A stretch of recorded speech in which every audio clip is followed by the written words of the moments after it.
Hello guys, welcome to my channel home classes. और आज की इस वीडियो के अंदर हम करेंगे इंपेरेटिव सेंटेंसेस। इंपेरेटिव सेंटेंसेस क्या होते हैं, चलिए उसकी हम पहचान देखते हैं। इंपेरेटिव सेंटेंसेस से आज्ञा, ऑर्डर, निवेदन, रिक्वेस्ट, सुझाव, सजेशन आदि भाव प्रकट होते हैं। यानी कि इंपेरेटिव सेंटेंसेस के अंदर या तो हमें कोई ऑर्डर मिलेगा, या रिक्वेस्ट मिलेगी, या सजेशन आदि हमको मिलेंगे। तो इस तरह के सेंटेंसेस हमारे इंपेरेटिव सेंटेंसेस होते हैं।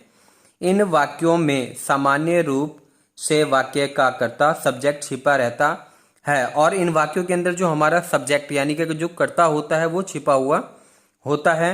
अतः अफर्मेटिव यानी कि पॉजिटिव सेंटेंसेस क्रिया वर्ब से आरंभ होते हैं, और ये जो हमारे इंपेरेटिव सेंटेंसेस होते हैं ये हमारे वर्ब से स्टार्ट होते हैं। निषेधात्मक यानी कि नकारात्मक या नहीं वाले वाक्य जो होते हैं, वाक्य में डू नॉट या नेवर क्रिया वर्ब से पहले प्रयुक्त होते हैं। यानी कि जिन वाक्यों के अंदर हमारा नहीं शब्द आता है, जिन्हें हम नकारात्मक वाक्य कहते हैं, उसके अंदर हम वर्ब से पहले डू नॉट या फिर नेवर का प्रयोग करते हैं। जब इन वाक्यों से रिक्वेस्ट व्यक्त होती है तो वाक्य के आरंभ में प्लीज का प्रयोग किया जाता है। कभी कभी प्लीज वाक्य के अंत में भी प्रयोग किया जाता है। यानी कि जो हमारा प्लीज वर्ड होता है वो या तो वाक्य के आरंभ में लगाया जाता है या वाक्य के अंत में लगाया जाता है। चूंकि इंपेरेटिव सेंटेंसेस में कर्ता छिपा रहता है, क्योंकि इसकी वजह यह है कि जो हमारा सब्जेक्ट होता है इंपेरेटिव सेंटेंसेस के अंदर वो छिपा हुआ होता है। अतः वाक्य के आरंभ में वर्ब की फर्स्ट फॉर्म का ही प्रयोग किया होता है। यानी कि इन वाक्यों के अंदर हमारी वर्ब की फर्स्ट फॉर्म का प्रयोग किया जाता है वाक्य के शुरुआत में ही। इंपेरेटिव सेंटेंसेस के अनुवाद के नियम। अफर्मेटिव या फिर पॉजिटिव सेंटेंसेस में सर्वप्रथम वर्ब की फर्स्ट फॉर्म का प्रयोग होता है। नंबर 2, नेगेटिव सेंटेंसेस में मत के लिए डू नॉट या डोंट का प्रयोग वर्ब की फर्स्ट फॉर्म के साथ होता है। नंबर 3, कृपया के लिए प्लीज या काइंडली के साथ वर्ब की फर्स्ट फॉर्म आती है। नंबर 4, ऑलवेज या फिर नेवर का प्रयोग इंपेरेटिव सेंटेंसेस में वाक्य के आरंभ में होता है। ऑलवेज पॉजिटिव होता है, नेवर नेगेटिव होता है। नंबर 5, जब फर्स्ट पर्सन और थर्ड पर्सन में आदेश, निवेदन, सुझाव आदि व्यक्त करना होता है तो लेट का प्रयोग किया जाता है। लेट का अर्थ अलाउ है। लेट के बाद वर्ब से पहले टू नहीं आता, किंतु अलाउ के बाद टू आता है। एग्जाम्पल, लेट मी रीड, यानी कि इसके अंदर हमारा टू नहीं आया है। और सेकंड जो हमारा एग्जाम्पल है वो है अलाउ मी टू रीड, यानी कि यहाँ वर्ब से पहले हमारा टू नहीं आया है, और दूसरे वाले सेंटेंस के अंदर हमारे एक्शन से पहले या वर्ब से पहले हमारा टू आया है। तो यही बात इसके अंदर कही गई है। तो चलिए कुछ एग्जाम्पल्स करते हैं और इंपेरेटिव सेंटेंसेस को हम समझते हैं। तो सबसे पहले मेरा वाक्य है दरवाज़ा बंद करो। तो इंपेरेटिव सेंटेंसेस के अंदर सबसे पहले हमें वर्ब लिखनी होती है, और यहाँ पर जो हमारा, और वर्ब को हम हिंदी में कहते हैं कार्य यानी कि क्रिया। तो इसके अंदर हमारी वर्ब है दरवाज़ा बंद करो। तो बंद करना जो है वो हमारी वर्ब है, और वर्ब जो बंद होती है उसे इंग्लिश में हम कहते हैं शट। तो हम यहाँ पे लिखेंगे शट, SHUT शट। और उसके बाद जिस चीज को बंद करने के लिए कहा जा रहा है उसे हम यहाँ पे लिखेंगे यानी कि दरवाजा। तो दरवाजे को इंग्लिश में कहते हैं door, DOOR door. Shut door, या फिर आप यहाँ पर लगा सकते हो द, यहाँ पर हम दा भी लिख सकते हैं, शट द डोर, दरवाजा बंद करो। कृपया यहाँ बैठिए। तो यहाँ पर सबसे पहले हम लगाएंगे प्लीज, क्योंकि हमारा जो कृपया है उसे हम सबसे शुरू में लगाते हैं। तो हम यहाँ पे लिखेंगे प्लीज। अब यहाँ आएगा यहाँ बैठिए, तो यहाँ पर सबसे पहले आएगी वर्ब प्लीज, और बैठने को इंग्लिश में कहते हैं सिट, प्लीज सिट। और उसके बाद आएगा हमारा ऑब्जेक्ट यानी कि यहाँ please sit here, please sit here. Next है हमारा सदैव या सदा, सत्य बोलो। तो सबसे पहले यहाँ पर आएगा सदा की इंग्लिश यानी कि सदैव, इसे हम इंग्लिश में कहते हैं ऑलवेज, ऑलवेज। अब हमारा आएगा वर्ब, और वर्ब है हमारे यहाँ पर बोलो यानी कि स्पीक। सत्य यानी कि truth, the truth, TRUTH। Always speak the truth. Next है हमारा अब मुझे सोने दो। तो यहां पर सबसे पहले इंग्लिश आएगी लेट। तो लेट की हिंदी होती है दो। इसके बाद ऑब्जेक्ट आएगा यानी कि लेट मी क्या करने दो, अब मुझे सोने दो। लेट मी स्लीप आएगा यहाँ पर SLEEP, लेट मी स्लीप। और लास्ट में आएगी अब की इंग्लिश। तो अब की इंग्लिश होती है now. Let me sleep now, अब मुझे सोने दो। नेक्स्ट है हमारा दरवाजा मत खोलो। तो यहां पर सबसे पहले मत की इंग्लिश आएगी और मत को इंग्लिश में कहते हैं डू नॉट। इसके बाद वर्ब आएगी, वर्ब है हमारा खोलना। तो खोलने को इंग्लिश में कहते हैं ओपन। क्या मत खोलो, दरवाजा यानी कि डोर। दरवाजे को इंग्लिश में कहते हैं door. Don't open the door या डू नॉट ओपन डोर, दरवाजा मत खोलो। नेक्स्ट है हमारा कृपया उधर ना जाइए। तो यहां पर सबसे पहले कृपया की इंग्लिश आएगी। कृपया को इंग्लिश में कहते हैं प्लीज। उधर ना जाइए तो प्लीज डोंट यानी कि नहीं जाइए। Please do not. तो यहां पर अब वर्ब आएगी और वर्ब क्या है, जाना, यानी कि जाने को इंग्लिश में कहते हैं हम go. Please do not go. और उधर की इंग्लिश आएगी there. Please do not go there. Next है हमारा कभी झूठ मत बोलो। तो यहां सबसे पहले जो हमारी इंग्लिश आएगी वो आएगी नेवर। तो हम यहां पर लिखेंगे नेवर। और नेवर को हिंदी में कहते हैं कभी। झूठ मत बोलो नेवर। और यहां पर वर्ब आएगी झूठ मत बोलो यानी कि टेल। नेवर टेल अ लाई, कभी झूठ मत बोलो। तो चलिए अब हम अपनी एक्सरसाइज करते हैं, एक्सरसाइज 6, जिसके अंदर सबसे पहला वाक्य है दरवाजा खोलो। तो दरवाजा खोलो यानी कि इसके अंदर सबसे पहले वर्ब आएगी। वर्ब क्या है हमारा, खोलना। और खोलने को इंग्लिश में कहते हैं ओपन। दरवाजा यानी कि दरवाजे को इंग्लिश में कहते हैं डोर, ओपन। तो इससे पहले आ जाएगा द, ओपन द डोर, दरवाजा खोलो। नेक्स्ट हमारा खिड़कियां बंद करो। और बंद करने को सबसे पहले वर्ब आएगी। तो इसके अंदर वर्ब क्या है, बंद करना। बंद करने को इंग्लिश में कहते हैं शट, SHUT शट। खिड़कियां बंद करने को कह रहा है तो यहां पे लिखेंगे शट द विंडोज। विंडोज को कहते हैं खिड़कियां। नेक्स्ट है हमारा कृपया आराम कीजिए। तो यहां पर सबसे पहले इंग्लिश आएगी प्लीज की। तो यहां प्लीज हम लिखेंगे। आराम कीजिए, आराम करना होता है टेक रेस्ट। तो हम यहां पे लिखेंगे टेक रेस्ट। नेक्स्ट है हमारा कृपया खाना खाइए। तो यहां पर भी सबसे पहले इंग्लिश आएगी कृपया की। तो कृपया को इंग्लिश में कहते हैं प्लीज। खाना खाना होता है टेक फूड। तो यहां पे लिखेंगे take food, FOOD food. Please take food. Next है हमारा सदैव निर्धनों की सहायता कीजिए। तो यहां पर सबसे पहले इंग्लिश आएगी सदैव की यानी कि ऑलवेज। सदैव को इंग्लिश में कहते हैं always.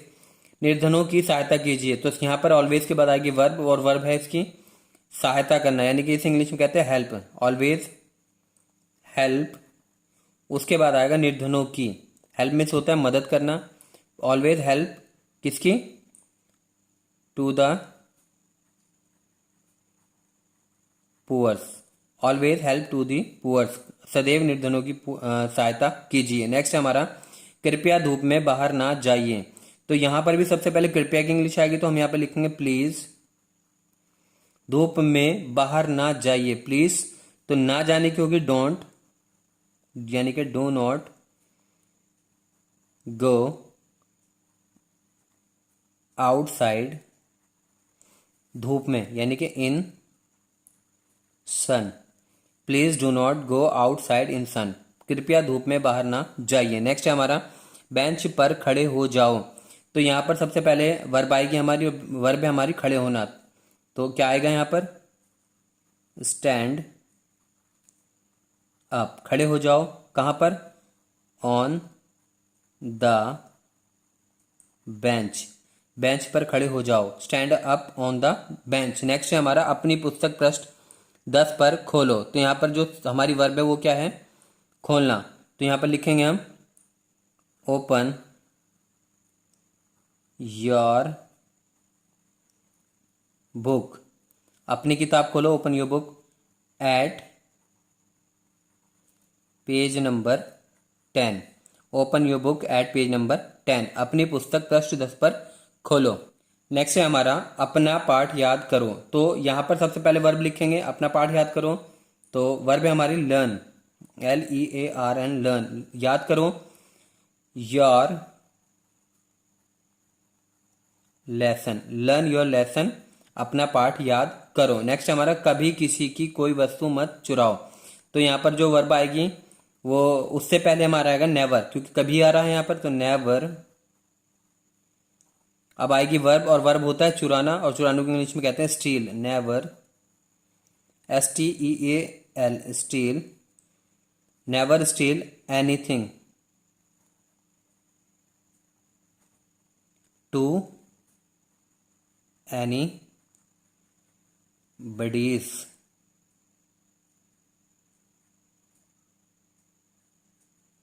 Thing. Never steal anything to anybody's thing, कभी किसी की कोई वस्तु मत चुराओ। फर्श पर मत थूको। तो यहाँ पर सबसे पहले इंग्लिश आएगी मत की, तो यहाँ पर लिखेंगे हम डू नॉट। थूकना होता है स्पिट, SPIT, स्पिट। कहाँ पर? फर्श पर, on the floor, don't spit on the floor. हम पर दया करो। तो ये हम पर दया करने की इंग्लिश होगी हैव मर्सी, हैव मर्सी, दया करो, on us, have mercy on us, या हम पर दया करो। नेक्स्ट है हमारा कृपया मुझे अपना पेन दीजिए। तो यहाँ पर सबसे पहले कृपया की इंग्लिश आ गई, तो हम यहाँ पे लिखेंगे प्लीज। फिर वर्ब आएगी, वर्ब है हमारे यहाँ पर देना, प्लीज गिव, मुझे अपना पेन दीजिए, please give me your, YOUR, your pen, PEN, pen, please give me your pen. Next है हमारे यहाँ पर सदैव अपने माता पिता की आज्ञा मानो। तो यहाँ पर सबसे पहले इंग्लिश आएगी सदैव की, और सदैव को इंग्लिश में कहते हैं ऑलवेज। अपने माता पिता की आज्ञा मानो, यानी कि वर्ब आएगी, और वर्ब है हमारे यहाँ पर ओबे, ऑलवेज ओबे, OBEY, ओबे, किसकी? अपने माता पिता की। ओबे your parents, PARENTS, parents, always ओबे योर पेरेंट्स। उसे धन्यवाद दो। तो इसकी इंग्लिश होगी थैंक, और उसी की इंग्लिश होगी हिम, उसे धन्यवाद दो। यहाँ पर आएगा घास, घास पर मत चलो। तो यहाँ पर सबसे पहले इंग्लिश आएगी मत की, और मत की इंग्लिश होती है डू नॉट। घास पर मत चलो, do not walk on the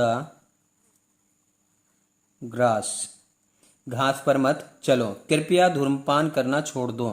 तो यहाँ पर सबसे पहले इंग्लिश आएगी कृपया की, तो यहाँ पर आएगा प्लीज। छोड़ना होता है लीव, प्लीज लीव, और धूम्रपान कहते हैं स्मोक, यानी कि स्मोकिंग, प्लीज लीव स्मोकिंग, कृपया धूम्रपान छोड़ दो।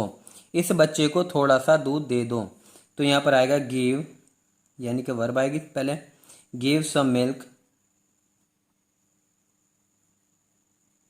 किसे? इस बच्चे को, to this CHILD, child. Give some, SOME, some, MIL के milk, give some milk to TO2 this, THIS, this child, इस बच्चे को थोड़ा सा दूध दे दो। और अब नेक्स्ट सेंटेंस है हमारा थोड़ी सी बर्फ लाइए। तो यहाँ पर सबसे पहले वर्ब आएगी, और वर्ब है हमारा यहाँ पर लाना। तो लाने को इंग्लिश में कहते हैं ब्रिंग, ब्रिंग सम, थोड़ी सी, bring some ice, ICE, ice, bring some ice, थोड़ी सी बर्फ लाइए। मुझे अब आराम करने दो। तो यहाँ पर सबसे पहले दो की इंग्लिश आएगी, तो यहाँ पर लिखेंगे लेट, और यहाँ पर आएगा मी, मुझे अब आराम करने दो, let me take rest now, मुझे अब आराम करने दो। इस मरीज को शांतिपूर्वक सोने दो। तो लेट आएगा सबसे पहले, let this patient, PATIENT, patient, let this patient, इस मरीज को आराम सोने दो, let this patient sleep SLEEP sleep, calmly शांति से CALMY कामली, इस मरीज को शांतिपूर्वक सोने दो। Let this patient sleep calmly, कभी किसी को गाली मत दो। तो यहाँ पर सबसे पहले इंग्लिश आएगी मत की, तो do not abuse. Do not के बाद आएगी वर्ब, तो डू नॉट अब्यूज किसी को गाली मत दो। Do not abuse to anybody. निर्धनों का अपमान मत करो, तो यहाँ पर आएगा सबसे पहले do not,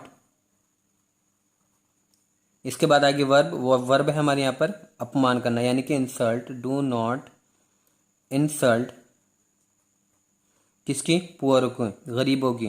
do not insult to the poors, गरीबों, निर्धनों का अपमान मत करो। नेक्स्ट हमारा बाई और चलो, तो यहाँ पर आएगा मूव टू लेफ्ट, बाई और चलो। चोर को भागने मत दो, तो यहाँ सबसे पहले आएगा do not let the thief, THEIF thief, do not let the thief run, चोर को मत भागने दो। तो ये थी हमारी एक्सरसाइज जिसके अंदर हमने इंपेरेटिव सेंटेंसेस को करना सीखा। आई होप ये सेंटेंसेस आपको समझ में आए होंगे, और ये वो सेंटेंसेस होते हैं जो हम अपनी लाइफ के अंदर एज अ ऑर्डर या कमांड भी इन्हें यूज़ करते हैं। Thank you so much.